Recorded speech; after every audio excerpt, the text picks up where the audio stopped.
Pork chops are my favorite cut of meat for a couple reasons. One being they're versatile and they're easy to cook. They take on any flavor and texture and they really do great with it. Another reason why it's my favorite is because when I first started cooking as a self-taught cook, pork chops was one of my first things I tried.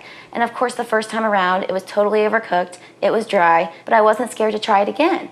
So the second time I cooked it, I just shaved off a couple minutes on the cook time and it was easy. It had a little bit of blush pink in the center and that's okay. The secret in all this is that you can use a meat thermometer to get perfectly cooked pork. As we get prepared to do our kale and bacon stuffed pork chop, I've got my 2 cuts of meat on the counter that we're going to use. It's our pork loin chops and our bacon. These have come from our local meat market to our refrigerator and now on our counter for about 20 minutes or so. So now we're just going to cut easy pockets in here. So you don't want to go all the way through because again we're going to have a pocket, so we're going to stuff the pork chop. Sounds like a fancy recipe and it tastes like a fancy recipe, but it's really easy to prepare. So all you do is you go about halfway through the pork chop and just cut a little pocket. These are thicker cuts, so they're going to take a little bit longer to cook, but that's okay because it's going to give you a nice, tender, juicy meal. And you want to cut on the opposite side of the fat. If you are worried about fat as you're cooking these, make sure to trim it at the end after you take it out of the oven because the fat's going to play a nice role in developing a beautiful flavor in your pork chop.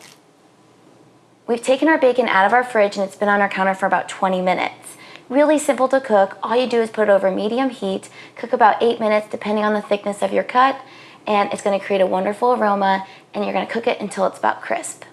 Okay, you're going to leave your bacon drippings in your skillet and add 1/4 inch pieces of kale leaves. I've already done that. De-stem them, cut them into 1/4 inch pieces. Add it to your hot skillet, again medium heat. To add a little bit of flavor, we're going to add 2 tablespoons of balsamic vinegar. Great. So we're going to remove that from the heat. And then we're going to use this in our stuffing of our pork chops.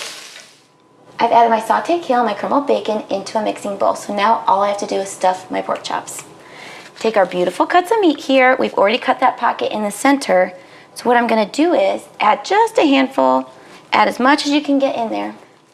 We're going to take our stuffed pork loin chops and add them to a medium hot skillet. So again, nice and hot, our bacon drippings are still in our skillet. We're just going to sear the outside to seal in the juicy flavor. Wonderful sound.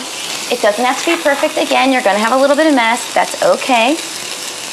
Our pork chops are now seared on both sides. I'm personally going to transfer into an oven-safe dish because it's easier for me to transfer into the oven like that. You can always just put your skillet right in the oven too. That works. So as you get more comfortable with meat, you'll get more comfortable with cook times. For this, it depends on the thickness. However, I've got my oven preheated to 350. I'm going to use my meat thermometer after 8 to 10 minutes to see how many degrees I have. I'm looking for about 145 degrees Fahrenheit. So I've just taken my pork chops out of the oven and now I want to use my meat thermometer to make sure that they're done. So my first thought is just to add it straight in just like that, which isn't necessarily wrong, but there's a better way to do it. So what you're going to do is look at the thickest part of the meat and you want to stick it in at an angle. Watch the dial. If you have an automatic one, that's wonderful. Watch the dial go and you're going to look for a 145. So it's going to give you just a slight bit of blush pink for a tender, delicious meal.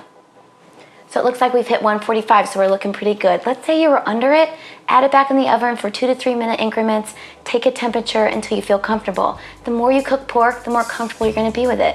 All right, needless to say, I am so excited to enjoy this dish. But remember, my first time cooking pork, I totally overcooked it. But with the help of my meat thermometer, I was able to get a 145 temperature for blush pink.